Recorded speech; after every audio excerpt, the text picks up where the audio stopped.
So the presentation I put together is about this question. What is the difference between an apologist and an apostate on a psychological level?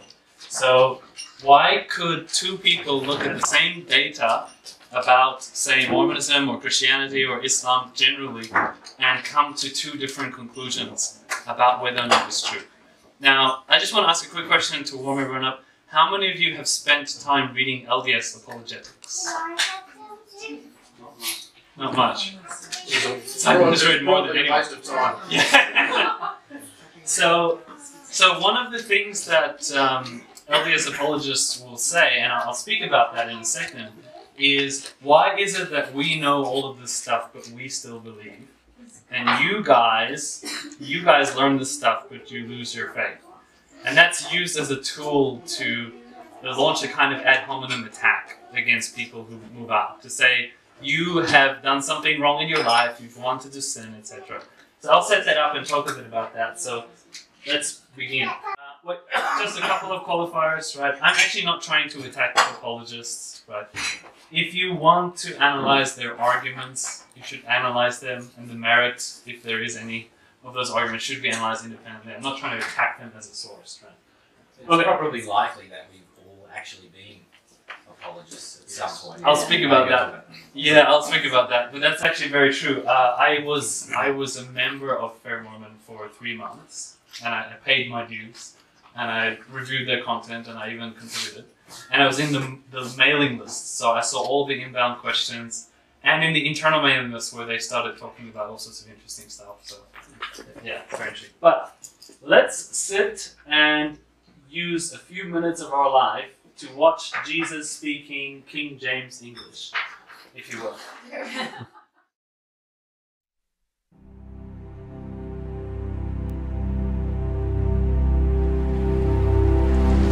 Behold, the sower went forth to sow.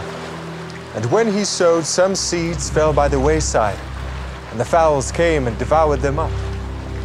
Some fell upon stony places, where they had not much earth, and forthwith they sprung up, because they had no deepness of earth. And when the sun was up, they were scorched, and because they had no root, they withered away. And some fell among thorns, and the thorns sprung up and choked them. But other fell into good ground, and brought forth fruit. Some 100-fold, some 60-fold, some 30-fold. Who hath ears to hear, let him hear.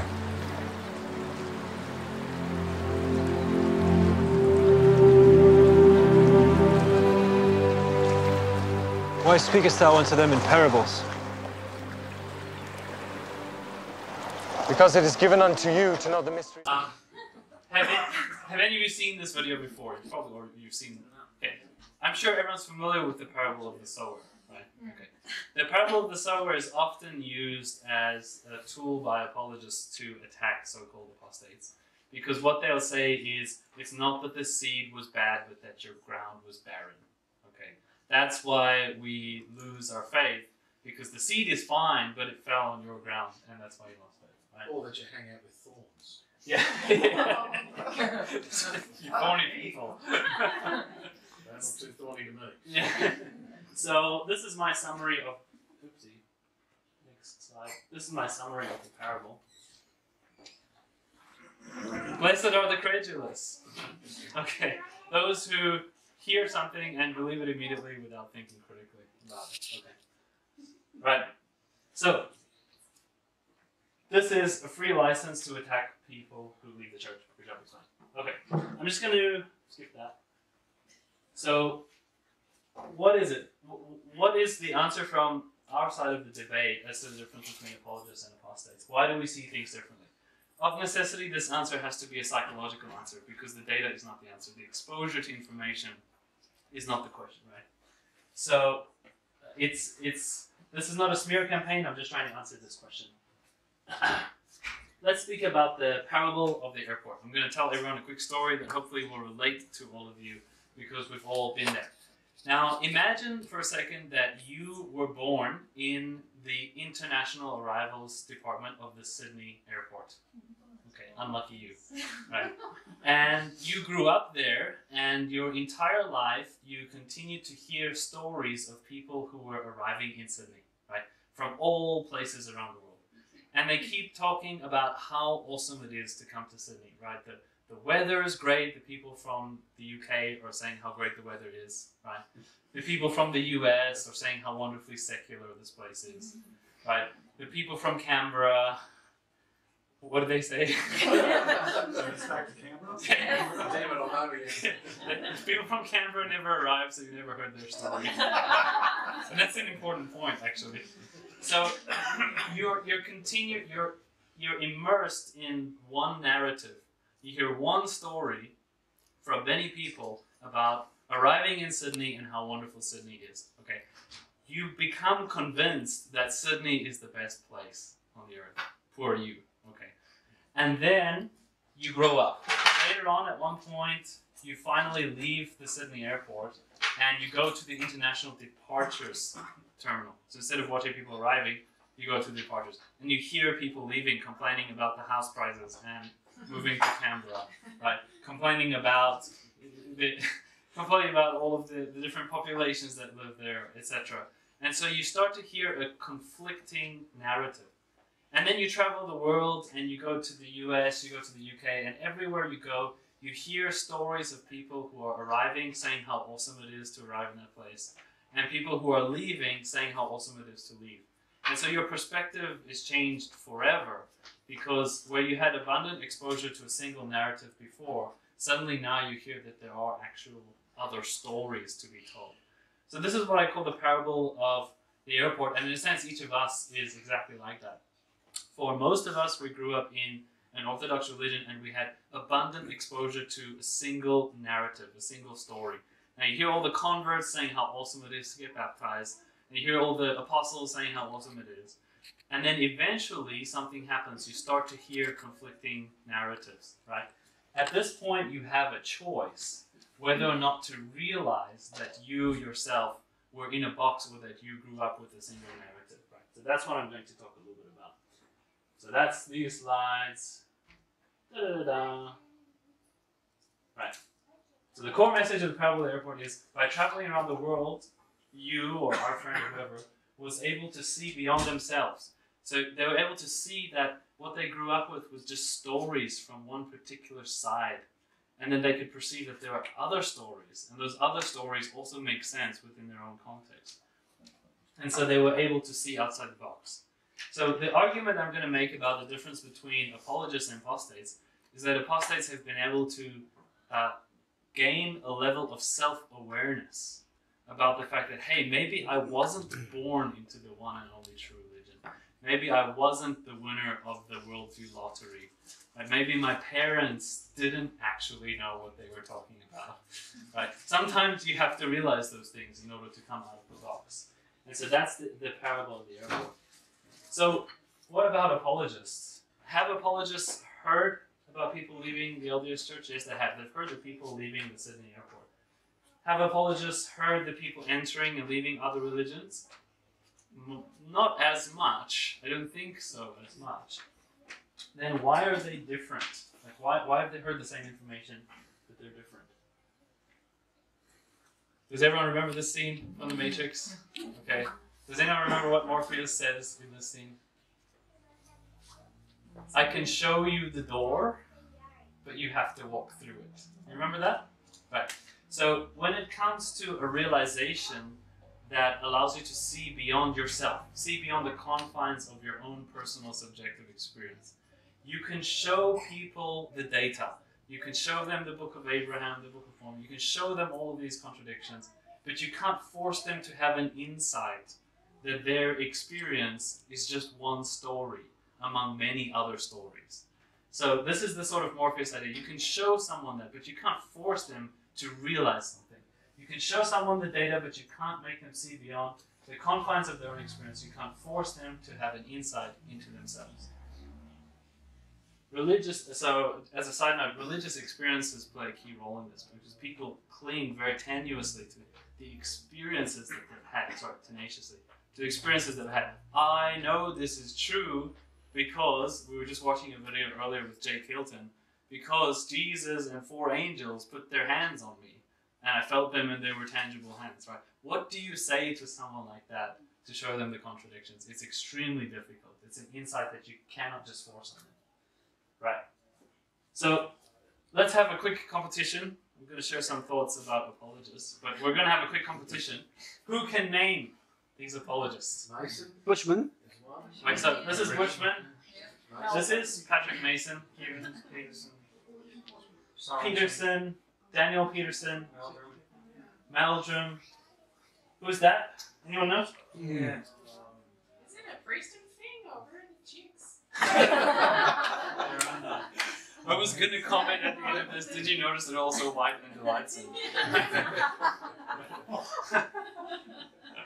Right. This. Fair, isn't it? Yes, this is the president of FROM MORMON, Scott Gordon. Oh, yes. Yeah. This is Rod Meldrum. We mentioned him. He's a young Earth creationist, DNA evidence thing dude. This is Richard Bushman, probably the most liberal, progressive apologist out there. This is Patrick Mason. He's also quite liberal, progressive, but still, yeah. This is Daniel Peterson. Not a lot of people like this guy. Yeah. I forgot who this is. I think it's Terrell Gibbons. Yeah, Gibbons. Yeah, Gibbons. You Yeah. don't have his wife up there. She's That's true. pretty good too. Oh, I didn't know. Yeah, I Terrell apologize. Jonah. I apologize. I didn't know. I didn't know. That's Hugh Nibley. Oh. Yeah. We've all heard the name, but he is actually that old, or he was. Is he still alive? No. Does anyone know that person? It's actually less known, but I know him very well. Truman G. Manson. Yes. Yes. Yeah.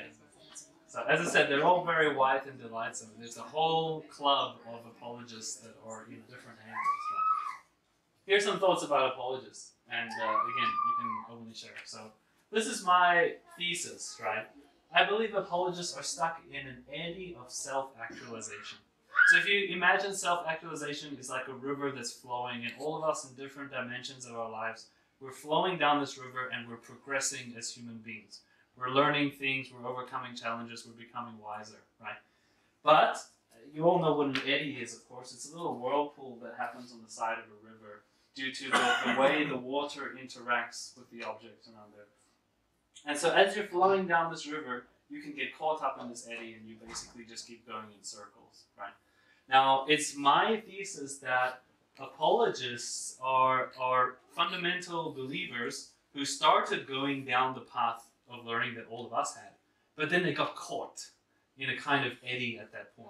And that eddy exactly revolves around this insight of the box, realizing that my experience isn't the only experience, my story isn't the only story. And so some can be stuck there for a week, for months, for years, and some for a lifetime, right? And the reason I have this belief is ironically because of my own story, but because I was stuck in the same position. And I think that was the point that you raised earlier, is all of us at some point or another on the way out spent some time reading apologetics. And that lasted for a certain period of time. But eventually, you're going around in this eddy, and some of us, something happens with our lives in our psychology, and somehow we dislodge from that eddy and we keep going down the path of self-actualization. And I don't know exactly what that is that happens, but I think it has a lot to do with perceiving that I'm in a box, that my beliefs are this box, and there's another Muslim over there who's in another box, and everyone else has their own box that they're in, but they can't perceive that they're in this box, right?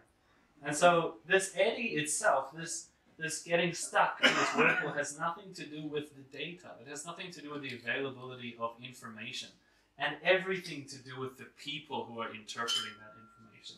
The data, it couldn't be more obvious. You've probably heard that the Mormonism is the second most obviously fraudulent religion, right? The first is Scientology. Right.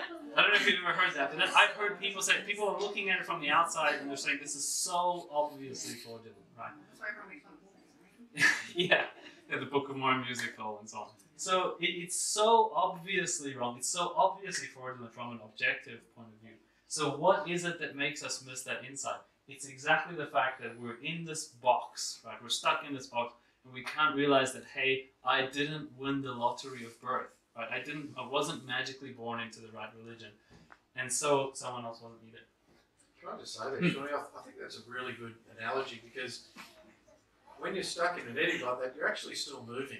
And I think that's part of the perception that I'm still going. The perception is when you're in the eddy that you're actually still going forward. But I think that's a really good part of the analogy, that's not the case. What you're actually doing is you're going in circles and you keep repeating, I know this is true, or whatever the things that you repeat. And that becomes self-fulfilling. Yes, I'm still moving forward. Yes. But to anyone else looking in, all you're doing is going in circles. And I think you're right when you say that for those of us that have perhaps steered out of that eddy, it took us perhaps just looking at maybe others that were stuck in it, or ourselves, and saying, I actually want to get out of this trajectory and find out what's actually right, rather than reinforcing what I think I know is right. Yeah.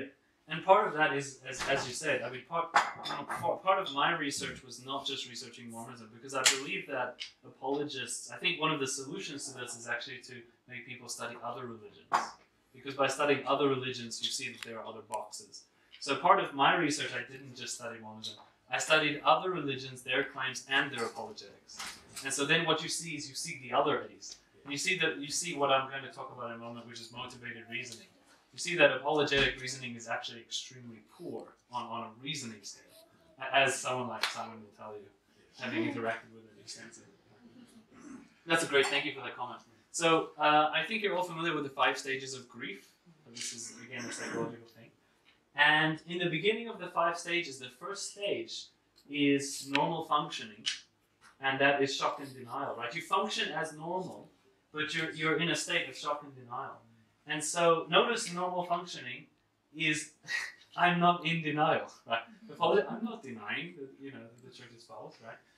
The feelings of going down the dark road, aka starting the stages of grief, are interpreted as losing the spirit, right? So I have a good anecdote. The ex-bishop of our ward, he actually started doing this research online. He started reading about all these conflicting things, and he started to have very bad feelings. We all know that's cognitive dissonance. We've all experienced that emotion. So he goes to his bishop at the time, and he says, I'm concerned about this and this and this. And his bishop says to him, how do you feel?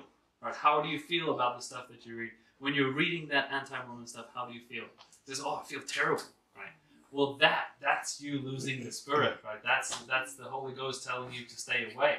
When in actual fact, all that is beginning the stages of grief. It's that cognitive dissonance feeling that we have, that sinking feeling that, wow, could it really all be fraudulent? Right? Could it really all be fake? Right? So I believe that, this is my thesis, that apologists are sort of stuck in the phase 1 of the 5 stages of grief. Right?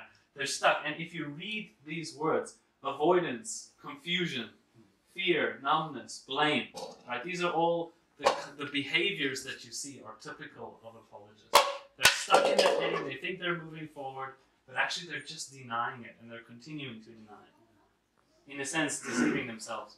And most people in that picture are worrying about their income. Yeah. It's one of the first things they worry about.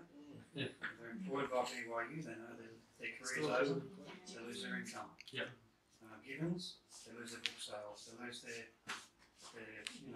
the adoration they get whenever they rock up any church. Or Yeah. They're like rock stars, right? Apologists. But it's mostly money. Yeah. So that increases, that just adds more pressure to that cognitive dissonance, right? It makes more conflict of interest. Someone actually mentioned that about, I think Sherry Jew, I think, had a recent book out where she mentioned some things along the line of sort of people leaving the church and whatever, and the comment was that, well, she's she's selling a book through Deseret Books. She owns half of Deseret Books. It's in her interest to talk about staying in church, at least from a financial perspective, if not anything else. Yeah. So that adds that's another variable among the many variables that keeps them stuck in that stage. How many of you are familiar with James Fowler's stages of faith? I think many of you will be, because this is again one of the psychological things we research, right? So James Fowler, a famous psychologist, studied religious faith extensively, and he describes different states. Unfortunately, this Zoom is terrible, I apologize. I'll have to kneel down and read it. But he describes what we call a faith crisis as you go from stage 3 to 4 to 5. Right? Stage 3 is orthodox belief. Stage 1 and 2 are basically childhood belief. Stage 3, orthodox belief. Stage 4 is what we call a faith crisis. Stage 5 is basically what all of us are in today, if we've recovered well. And it's interesting that in the actual description of James Fowler's stages of belief, it uses the word box. So it says, of stage 4, which we call faith crisis, it says, this is a tough stage, often begun in young adulthood, when people start seeing outside the box and realizing that there are other boxes. They begin to critically examine their beliefs and on their own and often become disillusioned with their former faith. Ironically, stage 3 people, that's Orthodox believers, usually think that stage 4 people have become backsliders, when in reality they've actually started moving forward. Right? And so I just highlighted there that they use the language of boxes as well. Stage 3 is being in the religious box, not perceiving that you're in this box. Stage 4 is as you start to do research, something happens, something clicks, and you realize that you're in the box. That's how you get out of that eddy of apologetics, right? So again, this is how stage 3. Stage 3 are apologists that are, in this case, talking about apologists. They are stuck in stage 3, and they're looking at the people in stage 4 and saying, look, you're having a tough time. It's because you've lost the spirit, you want to sin, you've lost the guidance of God, etc. There are many ways that they can say it. So I want to, if you're interested and you want to have some fun, I have some examples of this lack of self-awareness, which I find very ironic and very interesting. So this is Scott Gordon speaking about Rodney Meldrum, which is very entertaining. For those of you who don't know who they are, it doesn't really matter. Okay.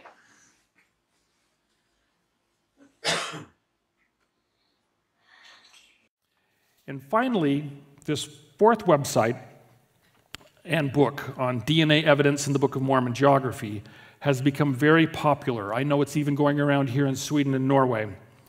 This man is still a member. I have spoken with him for many hours. This man's claim is that he believes the Book of Mormon took place inside the boundaries of the United States. I personally don't believe his theory fits with the description of what is in the Book of Mormon. Much of his material on Book of Mormon artifacts sound enticing, but I believe they're poorly researched because he uses known fakes and forgeries to prove his point. He sells bus tours to his Book of Mormon locations, and he's quite a good salesman. Now, my opinion is he is completely free to believe and even to teach what he believes about the Book of Mormon geography location. Because the Book of Mormon geography location is not a revealed subject. The brethren have stated it has not been revealed. But the problem I have, and I've told him this, is the author claims it is a revealed subject through the prophet Joseph Smith. And he has implied that anyone who doesn't believe his claims are in a state of apostasy. You are not following Joseph Smith. And these apostates, these so-called apostates, include pretty much all of the BYU professors, the people who write the Sunday school manuals, and even the apostles, although the apostles are just deceived by the BYU scholars. I bring him up. I was a little nervous about bringing him up because he's still a member, but I bring him up because his "I'm right" and everyone who doesn't believe as I do is bad attitude is dangerous to himself and to others. So giving you these 4 specific examples may help a little, but I don't know what's on the horizon. This is extremely ironic, and this is exactly what I mean by lack of self-awareness. Yeah. Right? Because the irony of everything he's saying is completely lost on him. Right? And so this, especially the "I'm right, you're wrong," or everyone who disagrees with me is in a state of apostasy. Fair Mormon spends a lot of time attacking people with questions who are sincere. Right? I've seen that because I've been on the mailing lists, and I've seen the questions coming in, and I've seen how they respond to them. And they first respond by researching who the person is, looking up their history, and then they go and say, well, you know, I've seen responses where someone asks, hi, I have this question about blah, blah, blah, blah. And the response will be, well, you already know the answer to that question. You are just trying to blah, blah, blah, blah. So it's really silly and ironic. But it illustrates that point, lack of self-awareness of how ironic they are. So again, can't take a joke about themselves kind of situation. Here's another example, if I may, if we still have time. Here's an example a little experiment I ran on Facebook. It was a lot of fun. Okay. I sent this message to my religiously believing friends. You can ignore that. I just said, imagine you met an ex-Muslim one day. You ask him how or why he decided to leave Islam. Imagine he said to you, I came to realize over years of introspection and research that the only reason I believed in Islam and took the arguments of Islam to be particularly cogent, that means convincing, was because I was brought up as a child from the cradle to believe in Allah, the Quran, and Muhammad, and discovered that the common arguments in favor of these things being true were actually not logically powerful or consistent. So I asked, this is to my believing Christian and Mormon friends, I asked, would you feel like this person had struck a deep insight, right? Would you feel that they had perceived that they were in a box and somehow managed to see outside of it? Would you feel that they had somehow managed to be more objective about their own beliefs, right? How do you think, because the reason I asked that to my believing friends is I actually didn't know how I would have answered that question. I couldn't put myself in the head of a believer to answer that question. You have to say yes. Well, that's what we say now, Yes. right? But I'll show you the response. So one of my friends, he's a really good sport. I'm not going to name him. I'm just going to take his response. He was a really good guy, believing Mormon. This is what he said. One of the things I might think is, it sounds like this individual, at the moment at least, is relying to a large extent on logic to determine their beliefs. That sounds like a terrible thing to do, right? Don't use logic to determine your beliefs. I may also wonder how much value they place on empirical evidence. Question mark, question mark. So it's, basically my point about this response is it doesn't seem to make a lot of sense. It seems to just be a little bit of mumbo jumbo. It doesn't seem very clear. Whereas I think that this question, as you said, is a very straightforward question. It's a very simple thing. We're talking about realizing that you're in a box, right? Would you think that some other religious person had realized they're in a box? So what I'm trying to illustrate by this is, I don't think that anyone in a religious box realizes that other people are also in religious boxes, even if they're in a different box. So when they see a Muslim or a Jehovah's Witness, they also don't realize those people are in a box. Because if they did, they would see themselves in a box. I don't know if I agree with that. You don't agree? No, and to be honest, the reason why I say that is because I've heard a lot of very, very shameless criticism and mocking of people with other religious beliefs. Like, how do they believe that? It's like ridiculous, Right. And I think that response is actually a defensiveness, perceiving that the real intent of your questions to perhaps to get them to maybe question their own beliefs, and the defensiveness is actually speaking there. Not Right, true. Sorry, maybe I should qualify that. Yeah. You're right. One of the first things I learned at uni, when I went to uni when I was 35, is that about worldview. Last year. It blew my mind. The concept of worldview blew my mind. It just shook me up, and that's where it all started. All my questions started from that point. Yeah. That's a great example. So worldview is like the glasses that you wear, from which you perceive and interpret not even the world. glasses. The way it's described to me is if we're all fish and it's the water we swim in. Yes, yeah. So It's extremely immersive. Yeah. Yeah. But for people who have self-awareness, they are aware that they have a worldview, and they're aware of their own biases as a result of their worldview. So let's say I am a left-wing, liberal, atheist. At least I should be aware of what those things do to how I interpret reality. I should be able to see that I will interpret incoming events and information through the lenses of my worldview. That's exactly coming out of the boxes that process, right? Sorry. Yeah. I was just going to say, as I could think that there would be believing members of the church that would read that and say, maybe this person is being inspired by the Spirit to the truth. Yes. And so do I feel that this person had struck a deep insight? My word. Yeah. Maybe Let's get the missionaries there. Islam, like it is within the LDS faith. And so, it could very well be that is consistent with our beliefs as members of the church, that person is going down that road. So, maybe they were in a box or whatever, but maybe they're on the way over here. I think another variable to consider, Shawn, is that this is on your Facebook, your friends. They know the situation you're in. They're thinking that you're trying to catch them out. And what answer can I give to Shawn's response to Shawn so that I don't get caught out here? If I say, yes, this person's in a box, he's going to stay straight back to me, but you're in a box too.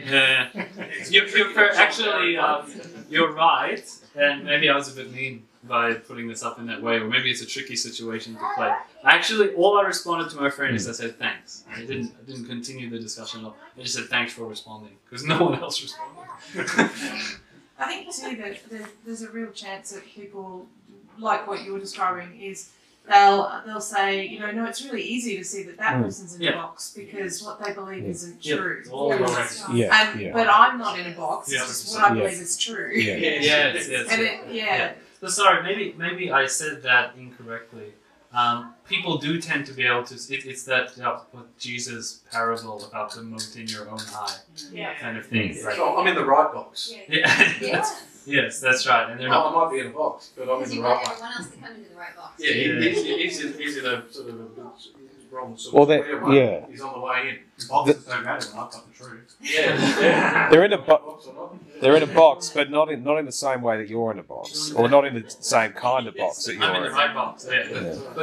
But it's sort of the analogy falls apart at that point because my point of saying that you're in a box is actually realizing that it's not the right one. It's sort of the same inside. Cool. Yes. Here's a William James quote. William James was a famous psychologist who studied religious experiences. He has a fantastic book that's extremely thick and difficult to read, which is called The Variety of Religious Experiences. I only made it through about a quarter of it, but this quote happened to be in the first quarter. And it's a really good quote. He said, "The truth is that in the metaphysical and religious sphere, articulate reasons are cogent for us only when our inarticulate feelings of reality have already been impressed in favor of the same conclusion." Right. He also goes on to say that due to this, he says, no matter what logical arguments you make, be they ever so superior, they won't have an effect. Because people have had inarticulate feelings of reality that are impressed in support of a certain view, certain conclusion. Therefore, the articulate reasons sound cogent. Cogent means logically powerful or convincing, right? So what that means is people who hear apologists actually think their arguments are powerful. Why? Because they have already been impressed in the same conclusion, in that view. So this is why apologists see their arguments as persuasive. To realize the flaw in our inarticulate feelings is to see beyond oneself. The sure path to apostasy. That's to see that you're in the box, right? So for me, sorry, this is just a side point. For me, dismantling the logic of apologetic arguments, seeing beyond myself, those are two sides of the same coin. And I realized that if I could believe what FROM MORMON says or their apologetics, then I could believe what the Muslim apologetics says as well, or what the Scientologists say, or I could believe anything, right? Cool. This is a case of what, this is from an article. This is a case of what scientists refer to as motivated reasoning, a phenomenon in which our unconscious motivations, desires, and fears shape the way we interpret information. Some pieces of information feel like our allies. We want them to win. We want to defend them. And other pieces of information are the enemy, and we want to shoot them down. That's why I call motivational reasoning soldier mindset. There's a really, really good article about motivated reasoning that you can It's like how people interpret answers to their prayers. If it's what you want to hear, then, that's exactly what I, Yeah. It's always to confirm what you think. Yes, it always confirms. Yes. Also, in a book, Combating, called Mind Control, he speaks about all signs point to yes. Like in any religious viewpoint, all the signs point to yes. All the signs point to it's true. There's no condition under which it's not true. So I just found this meme, I thought it was funny, so I put it here. There will come a time when Muslim apologetics appeal to something else than the Quran, but it is not this day. Sorry, I found this randomly when I was Googling memes about apologetics. So, just wrapping up, I want to encourage empathy and compassion towards apologists. This is both the FROM MORMON types and also the everyday believer types of apologists. Really, they're stuck at the edge of the dark road, and they're very fearful to go down it. All of us were there. We know exactly what that's like. It's scary to exit that eddy. It's scary to go out into that dark road. The one good thing I can say about apologists, and I'm not going to say too many good things, but the one good thing is at least they get into the trenches of a debate. Right? Compare that to, say, the leaders of religions. They avoid the trenches completely. So apologists are at least willing to discuss and debate issues, and that's an important part of the puzzle. Right? Apologists are often treated much like a spouse who's being abused. So the relationship, for example, between the LDS Church and FROM MORMON is very much like an abusive spouse. Right? They sort of order them around. They don't appreciate them. When they do something, when they need them, they'll call on them and write an essay and then send them back or fire them, whatever. So it's kind of abusive. It is, right? Yeah, it is, right? The church keeps their organizations at arm's length, calling them when needed. Like, that's exactly what they do to apologists. So, and we're all just bipeds on the same rocks. We're all Homo sapiens. We're walking around a small speck of dust in space. Right? We're all in the same team in some ways. So they're probably just doing the best that they know. Some cases could be exceptions. So, and here's an interesting point that I just want to end with. Do any of you know of any psychologists in the top ranks of the church? Now, as far as I know, they're all business people, salespeople, and heart surgeons, right? Lawyers. The Lord's lawyers. Yeah, so business people and lawyers. But you very rarely, I don't think you ever see psychologists who make it to the top rank. I think that's an interesting phenomenon. I think there's a reason for that. And I think that's the same reason that certain people exit. So. Cool. Yeah. This is just my final slide, sorry. Are any of us actually fully self-aware? This is another question, right? So in some way, coming out of that eddy in this area of our life was an increase of self-awareness in one dimension. But are any of us fully self-aware of ourselves? No. We do things that hurt other people. We offend people. We don't know our weaknesses. We don't perceive them. We can usually see other people's weaknesses better than we see our own. Right? So I'm not pulling a Jesus here. I'm not saying that, right? Because he has this verse that says, "Thou hypocrite, first cast out the beam of thine own eye, and then shalt thou see clearly to cast out the mote of thy brother's eye." This is an interesting concept. I'm not saying that you should never criticize anyone else, that you should be completely self-aware before you can talk to someone else about their weaknesses or issues. But the argument I'm making is that we are not all fully self-aware. Some of the issues that we experience on a day-to-day basis are because of who we ourselves are. Do we realize that some of our troubles are due to our own patterns or our own psychology? This is something that happens. So what I'm advocating for is empathy. No one is fully out of the box in every respect. Right? We're all in the box in some respect. And so we have reason to have compassion and empathy for others. So this is my solution: thoughtful, respectful dialogue. One of the problems with apologetics is it's often very one-way communication. There's straw manning of critical arguments. So we should share stories, have thoughtful dialogue, and always maintain a measure of empathy and compassion. Thank you.